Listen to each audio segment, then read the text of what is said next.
Hey everyone, I am Rekha Mehta and you are watching Physics Online Education. Students, in this video we are going to start the paper Properties of Matter, Kinetic Theory of Gases, and today's topics are Introduction, then rotation of rigid body. So let's start with introduction. इससे पहले हमने Newton second law of motion को classical physics के अंदर पढ़ा था और आपने ये पढ़ा था कि हम न्यूटन सेकंड लॉ को किसी पार्टिकल पे अप्लाई करते हैं, ठीक है। अगर हम उसको किसी बॉडी पे भी अप्लाई करते हैं तो भी हम उसको पार्टिकल ही कंसीडर करते हैं। एक और एग्जांपल अगर मैं कहूँ कि एक व्हीकल है और वो ट्रैवल कर रहा है with such a speed in time T, और अगर हमें कैलकुलेट करना हो कि how much distance travel by this vehicle, तो उस केस में हम क्या करते हैं, उस केस में हम जो व्हीकल का साइज़ है ना, उसके व्हीकल के साइज़ को हम कंसीडर नहीं करते, ठीक है। हम क्योंकि जो डिस्टेंस ट्रैवल की है व्हीकल ने वो बहुत ज़्यादा लार्ज है as compare to its size, तो वहाँ पर हम व्हीकल को क्या मान के चलते हैं, एक पॉइंट मान के चलते हैं। उसके बाद अगर हम प्लैनेटरी मोशन की बात करें तो प्लैनेटरी मोशन के अंदर क्या होता है कि जो डिस्टेंस है between the sun and earth वो बहुत ज़्यादा लार्ज होती है, ठीक है। तो उस केस में हम अर्थ को क्या मान के चलते हैं, अर्थ को भी एक पॉइंट मान के चलते हैं। लेकिन डेली लाइफ में ऐसा नहीं होता। डेली लाइफ में जिन भी बॉडीज़ की हम बात करते हैं they are the deformable bodies. Deformable bodies हैं, कॉम्प्लेक्स बॉडीज़ हैं और हम उसको पॉइंट कंसीडर नहीं कर सकते। जैसे अगर आप एक और एग्जांपल कंसीडर करो कि जैसे कोई फ्लोइंग वाटर है, फ्लोइंग वाटर पे अगर मैं कहूँ कि न्यूटन्स के सेकंड लॉ को आपने अप्लाई करना है तो हम अप्लाई कर सकेंगे नहीं, वो एक कॉम्प्लिकेटेड केस हो जाएगा, ठीक है। तो जितने भी हमारे पास जो भी हम पढ़ते हैं सब्जेक्ट, तो हमारे पास जितनी भी चीज़ें हम कहाँ से कहाँ मूव करते हैं, सिंपल टू कॉम्प्लेक्स। तो यहाँ पर जिन बॉडीज़ की बात हो रही है they are the complex bodies, और सबसे कॉम्प्लेक्स में से सबसे जो सिंपलेस्ट बॉडी है वो है रिजिड बॉडी, क्योंकि रिजिड बॉडी के मोशन को जो समझना वो बहुत आसान है, ठीक है। तो यहाँ बात आती है रिजिड बॉडी की। रिजिड बॉडी क्या होती है, वो बॉडी ड्यूरिंग मोशन अगर दो पार्टिकल के बीच की डिस्टेंस जो है वो सेम रहे, that body is called the rigid body. For example मान लो आपके पास कोई बुक है, बुक के पेजेस को आप मूव करते हो तो उनके बीच का डिस्टेंस क्या होता रहता है, चेंज होता रहता है, तो हम उस बॉडी को रिजिड बॉडी कंसीडर नहीं करेंगे। मेरे पास मार्कर है ये, इस मार्कर के ऊपर मैं मान लो 3 पॉइंट्स कंसीडर करती हूँ, 1 2 3, ठीक है। इस मार्कर को मैं मूव कर रही हूँ तो इन पार्टिकल के बीच की डिस्टेंस मेरे पास क्या रहेगी, हमेशा सेम रहेगी। ये मैं 3 पार्टिकल की बात कर रही हूँ। अगर ऐसे मैं सभी पार्टिकल्स की बात करूँ तो अगर उनके बीच की डिस्टेंस जो है वो सेम रहे, चेंज ना हो, तो उन बॉडीज़ को हम क्या बोलते हैं, रिजिड बॉडी बोलते हैं। तो रिजिड बॉडी की डेफिनेशन क्या होगी, रिजिड बॉडी क्या है, if the distance between any 2 points remain unchanged during the motion और under applied force the body is termed as rigid body. मतलब ड्यूरिंग द मोशन अगर 2 पॉइंट्स के बीच की डिस्टेंस जो है पार्टिकल्स की वो सेम रहती है, चाहे आप उसके ऊपर फोर्स भी अप्लाई करते हो तो भी वो सेम रहती है, तो उस बॉडी को हम क्या बोलेंगे, रिजिड बॉडी बोलेंगे। उसके बाद आता है टाइप्स ऑफ मोशन। अब रिजिड बॉडी में भी कई तरह के टाइप्स हैं, लेकिन जो सिंपलेस्ट हमारे पास टाइप्स हैं वो हम लेके चलेंगे। फर्स्ट ट्रांसलेशनल मोशन, सेकेंड हमारे पास लेके चलेंगे हम रोटेशनल मोशन, और थर्ड लेके चलेंगे combination of rotational and translational motion, ठीक है। तो फर्स्टली हम स्टार्ट करते हैं ट्रांसलेशनल मोशन। तो ट्रांसलेशनल मोशन के अंदर क्या होता है, देखो ट्रांसलेशनल मोशन के अंदर जैसे मैंने एग्जांपल लिया था इसके अंदर मैंने 3 पॉइंट्स लिए, ठीक है। अगर इन 3 पॉइंट मैं अब स्केल को मूव कर रही हूँ, ठीक है, स्केल को मूव करूँगी तो इन तीनों पॉइंट्स के अगर मैं ऐसे पैरेलल में स्ट्रेट लाइंस ड्रॉ करूँ, ठीक है, तो क्या होगा, इसको मूव करेंगे तो ये क्या होंगे, जो पार्टिकल्स हैं वो भी स्ट्रेट लाइन में मूव करेंगे, ठीक है। आप इसको मूव कर रहे हो तो ये इनका पाथ कैसा होगा, स्ट्रेट लाइन होगा। ये सारे के सारी जो इनके पाथ्स हैं वो स्ट्रेट लाइन होंगे, ये लाइंस क्या होंगी, पैरेलल होंगी, और इनकी जो वेलोसिटी है वो क्या रहेगी, सेम रहेगी। तो रिजिड बॉडी के अंदर जब हम ट्रांसलेशनल मोशन की बात करते हैं तो इन ट्रांसलेशनल मोशन, ये तो हम 3 पॉइंट्स की बात करे थे, ऐसे ही सभी पॉइंट्स की बात करें तो ट्रांसलेशनल मोशन में क्या होता है, in translational motion all the constituent particles of a given body, ठीक है, move along parallel straight lines and undergoes equal displacement in equal time, ठीक है, मतलब उनकी जो वेलोसिटीज होंगी वो क्या रहेंगी, सेम रहेंगी। नेक्स्ट है रोटेशनल मोशन। तो रोटेशनल मोशन में क्या होता है, in which all the particles will move in circle of different radii with different velocities, ठीक, and the centre of the different circle is on the axis of rotation. ठीक है, इस बात को कैसे समझना है आपने, देखो जैसे रोटेशनल मोशन की बात की मैंने बोला कि हमारे पास कई तरह के मोशन होते हैं, रोटेशनल मोशन में भी कई तरह के मोशन होंगे। रोटेशन होगा about a fixed point, about a fixed axis, ठीक है, जैसे फैन घूम रहा है आपका, वो रोटेशन है। अर्थ रिवॉल्व कर रही है अराउंड इट्स एक्सिस, वो रोटेशन है। एक आप टॉप देखते हो जो होता है ना यो, ठीक है, वो अपनी एक्सिस के अबाउट भी घूमता है और प्रोसेशनल मोशन भी करता है। तो ये सारे हमारे पास एग्जांपल्स हैं रोटेशनल मोशन के, लेकिन हम यहाँ पर एक सिंपल ईजीएस्ट रोटेशनल मोशन की बात करें तो हम लेके चलते हैं rotation about the fixed axis. ठीक है, rotation about the fixed axis. तो जब हम फिक्स्ड एक्सिस की बात करते हैं तो उसके अंदर क्या होता है, जैसे मान लो ये मेरे पास मार्कर है, ठीक है, इस मार्कर का मान लो सेंटर ऑफ मास यहाँ होगा, सेंटर ऑफ मास यहाँ है, ठीक है, मैंने इसका एक पॉइंट यहाँ मार्क कर लिया और एक पॉइंट सेंटर ऑफ मास के बिल्कुल पास में मार्क कर लिया। मैं जब इसका रोटेशन लेती हूँ, रोटेशन मैंने लेना है इसी एक्सिस के अलोंग, ठीक है, रोटेशन हम कैसे लेंगे, इसी एक्सिस के अलोंग लेंगे। तो जब हम इसको इसकी एक्सिस के अलोंग रोटेट करेंगे, ठीक है, ये वाला पॉइंट मैंने लिया था, ये पॉइंट। अब आप अगर इसका रोटेशन देख रहे हो तो आपको क्या लग रहा है, इसका रोटेशन कैसे था, ये सर्कल की तरह मूव कर रहा है। जब ये रोटेट कर रहा है अबाउट इट्स एक्सिस तो एक सर्कल को कंप्लीट करेगा, इस तरह से करेगा ना, ठीक है। तो जो पॉइंट ये सेंटर ऑफ मास था, जो पॉइंट मेरे पास यहाँ है, ठीक है, ये क्या करेगा, सेंटर ऑफ मास से ये पॉइंट दूर है तो इसका सर्कल क्या है, ये ज़्यादा बड़े सर्कल को कवर करेगा, और जो पॉइंट सेंटर ऑफ मास से बिल्कुल नज़दीक है उसका सर्कल क्या होगा, छोटा होगा। ठीक है, लेकिन ये सेम टाइम पे घूम के आ रहे हैं, ऐसे तो नहीं है ना ये पार्टिकल पहले पहुंचा और ये बाद में पहुंचा है, ये सेम टाइम पे उसी टाइम पे ही ऐसे मूव करके आ रहे हैं दोनों पॉइंट्स इकट्ठे। तो इसका मतलब क्या है, इस पॉइंट को क्या करना पड़ा है, इस पॉइंट को उसी टाइम पे बहुत बड़ा सर्कल कवर करना पड़ा और इस पॉइंट को जो सेंटर ऑफ मास से नज़दीक था सर्कल छोटा कवर करना पड़ा। तो इसका मतलब क्या है, इस पार्टिकल ये बहुत तेज़ी से घूम के आया है तो इसकी वेलोसिटी क्या होगी, ज़्यादा होगी। तो जिसकी वेलोसिटी, जैसे जैसे आप एक्सिस से दूर जाएंगे वेलोसिटी क्या होती जाएगी, वेलोसिटी इंक्रीज होती जाएगी। जैसे जैसे आप एक्सिस से दूर जाएंगे वेलोसिटी क्या होती जाएगी, वेलोसिटी इंक्रीज होती जाएगी, और जैसे जैसे आप एक्सिस के पास आएंगे वेलोसिटी डिक्रीज होती जाएगी। तो हर एक पार्टिकल की वेलोसिटी क्या होगी, डिफरेंट होगी। तो यही आपने लिखा, सर्कल की डिफरेंट रेडियाई थी, इस सर्कल की रेडियस ज़्यादा थी, इसकी क्या थी, कम, तो different radii with different velocities, और centre of different circle is on the axis of rotation. Axis of rotation के ऊपर ही सभी के सेंटर लाई कर रहे हैं। ठीक है, तो ये था हमारे पास रोटेशनल मोशन। नेक्स्ट क्या है हमारे पास, combination of translational and rotational motion. ठीक है, अब मैंने आपको इसका एग्जाम्पल दिया था, अगर हम ऐसे मूव कर रहे हैं तो ये क्या है, ट्रांसलेशनल। ठीक है, और अगर मैंने इसको ऐसे मूव किया तो ये क्या था, रोटेशनल। लेकिन अगर मैं इसको ऐसे ही रखूं, ठीक है, और इसके ऊपर ये पेंसिल रखूं, ठीक है, तो ये एग्जाम्पल किसका होगा, और इसको ऐसे मूव करते जाऊं तो ये एग्जाम्पल किसका है, combinational of translational and rotational, क्योंकि ये पेंसिल आगे भी चल रही है और ये रोटेट भी कर रही है। तो ये हमारे पास एग्जाम्पल है combination of translational and rotational motion. अब इसके अंदर जो ये केस है, अगर ऐसे आगे मूव करते हुए पेंसिल का जो पार्ट इस मार्कर के टच में है, ठीक है, अगर वो पार्ट रेस्ट पर है, आई रिपीट, अगर आगे बढ़ते हुए, ठीक है, इस पेंसिल का जो पार्ट इस मार्कर के टच में है, अगर वो रेस्ट पर है तो वो हमारे पास एग्जाम्पल होगा प्योर रोलिंग का। ठीक है, मतलब आगे बढ़ते हुए अगर हमारे पास पेंसिल का जो पार्ट इस मार्कर के टच में है, अगर वो किस पर है, रेस्ट पर है, तो that is an example of pure rolling.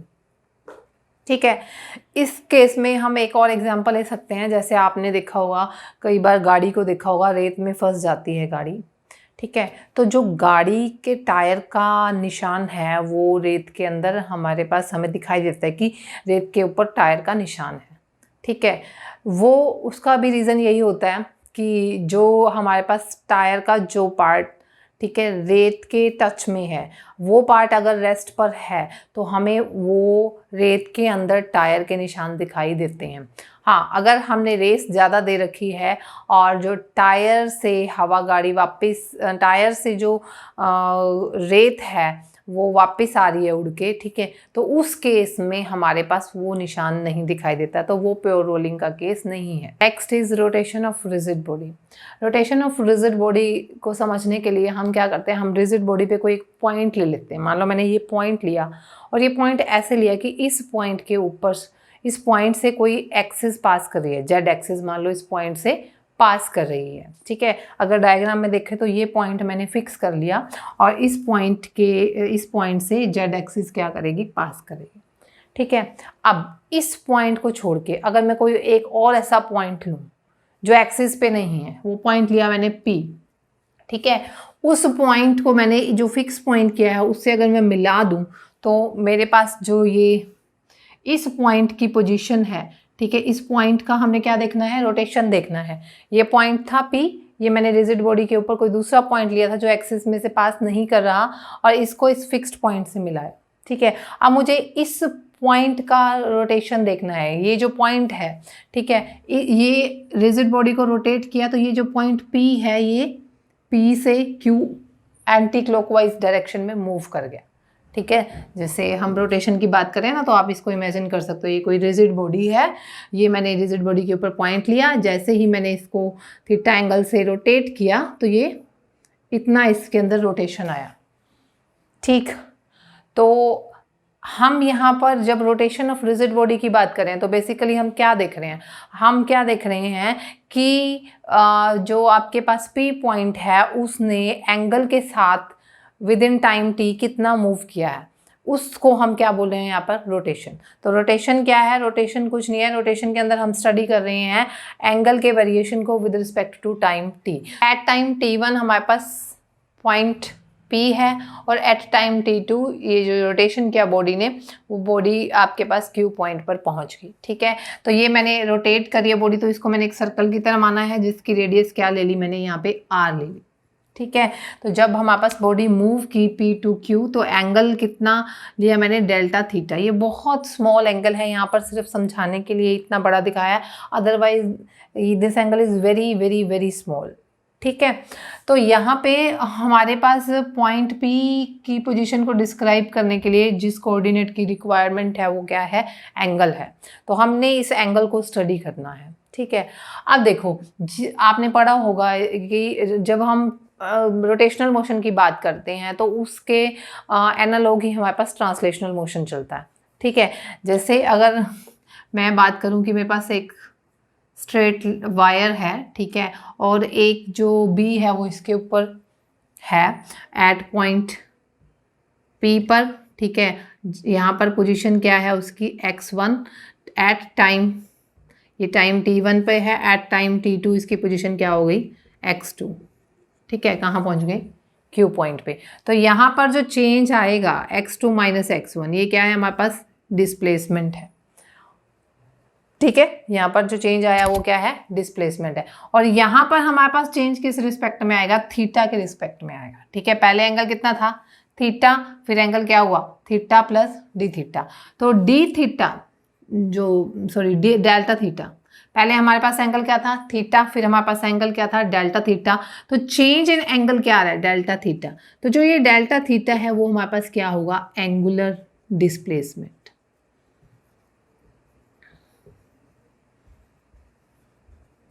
ठीक है, क्या होगा ये, एंगुलर डिस्प्लेसमेंट। अब जब हम पॉइंट P से Q की बात कर रहे हैं तो जब ये बॉडी रोटेट की तो ये x डायरेक्शन में भी की और y डायरेक्शन में भी की। देखो ये हमारे पास x एक्सिस है, ये y एक्सिस है। ठीक है, और यहाँ पर अगर पॉइंट P से Q की बात करूँ तो मैं इधर अगर इस पॉइंट को मिलाती हूँ तो ये क्या है, डेल्टा x, और इधर क्या है डेल्टा वाई। तो एक्स डायरेक्शन में तो ये नेगेटिव डायरेक्शन में मूव किया है, चेंज हो रही है ना डिस्टेंस यहाँ, ठीक है। और वाई डायरेक्शन में पहले यहाँ था और फिर यहाँ, तो वाई डायरेक्शन में ये क्या कर रही है, पॉजिटिव डायरेक्शन में मूव हुआ है, ठीक है। तो यहाँ पर अगर मैं इसकी बात करूँ डेल्टा एक्स की, सॉरी डी एक्स की, यहाँ पर अगर मैं डेल्टा एक्स की बात करूँ तो मेरे पास डेल्टा एक्स किसके इक्वल आएगा, डेल्टा एक्स आएगा मेरे पास पी क्यू साइन थीटा। ये एंगल हमारे पास थीटा होगा, मैथ्स में आपने किया हुआ है, ठीक। तो ये जो हमारे पास पी क्यू साइन थीटा आया, लेकिन मैंने अभी बोला कि जब हम डेल्टा एक्स की बात करेंगे तो नेगेटिव साइन लगाएंगे क्योंकि ये नेगेटिव डायरेक्शन में बड़ा है। इसी तरह से जब डेल्टा वाई लिखोगे तो डेल्टा वाई क्या लिखोगे, पी क्यू कॉस थीटा। उसके बाद हमारे पास होता है angle is equal to arc by radius.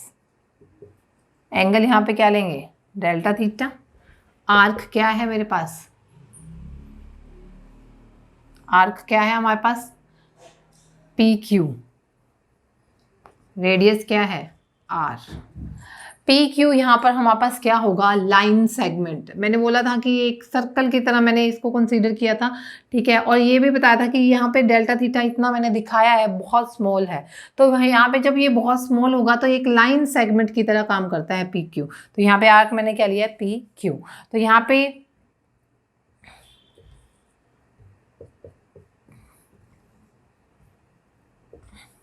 P Q की वैल्यू क्या आ गई, आर डेल्टा थीटा। ये वैल्यूज यहाँ पर, इसको इक्वेशन नंबर 1 और इक्वेशन नंबर 2, इक्वेशन नंबर 3 की वैल्यू इक्वेशन नंबर 1 और इक्वेशन नंबर 2 में पुट करो।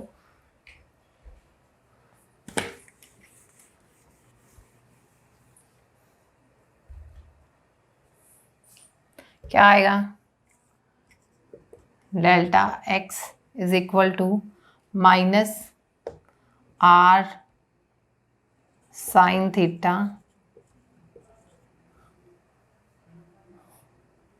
और ऐसे ही डेल्टा वाई मेरे पास क्या आएगा, r cos theta delta theta. तो डेल्टा एक्स मेरे पास क्या आएगा, minus r sine theta delta theta. Sine theta यहाँ पर हम यहाँ से हम साइन थीटा क्या लेंगे, इस ट्रायंगल से इस तरह से लिख सकते हैं, P बाई एच क्या होगा, Y by r. Y r से आर कैंसल, डेल्टा एक्स क्या आ जाएगा, minus y delta theta. Similarly हम कोस थीटा की वैल्यू निकालेंगे इसके अंदर, तो डेल्टा वाई मेरे पास क्या आएगा, x delta theta. Cos theta की वैल्यू पुट करोगे, ठीक है, तो वो मेरे पास ये आएगी x by r. D x क्या था, माइनस वाई। दस अगर मैं इसको डेल्टा टी से डिवाइड कर दूं दोनों साइड, क्या आएगा मेरे पास, delta x by delta t. This is the average velocity in x direction is equal to minus y, ठीक है। Delta theta by delta t क्या होता है, angular displacement by time, angular velocity, जिसको आप किससे डिनोट करते हो, ओमेगा से, ठीक है। उसके बाद अगर मैं इसको लिखूं तो delta y by delta t is equal to x, तो ये क्या आएगा, velocity average velocity in y direction is equal to x omega. अगर हम इसको वी वेलोसिटी को लिखें दोनों कंपोनेंट्स की फॉर्म में, तो क्या आएगा, minus y omega, x component में एक्स डायरेक्शन में कंपोनेंट क्या होगा, आई प्लस वाई का क्या था, एक्स ओमेगा जे लिख सकते हैं, ठीक है। और अगर मैं वेलोसिटी का मैग्नीट्यूड लिखूं तो वेलोसिटी का मैग्नीट्यूड क्या होगा, इन दोनों का square minus y omega square plus x omega square. Omega square common ले लो तो बाहर क्या आएगा, ओमेगा, अंदर क्या बचेगा, x square plus y square. और इस ट्राइंगल से x square plus y square is equal to r square, तो वी इज इक्वल टू क्या आ जाएगा, ओमेगा आर। और ये रिलेशन होता है हमारे पास किसके अंदर, लीनियर वेलोसिटी और एंगुलर वेलोसिटी के अंदर। v इज लीनियर वेलोसिटी और ओमेगा क्या है, एंगुलर वेलोसिटी। तो this is all about the rotation of rigid body. In our next lecture we will discussed about torque and moment of inertia. Thank you.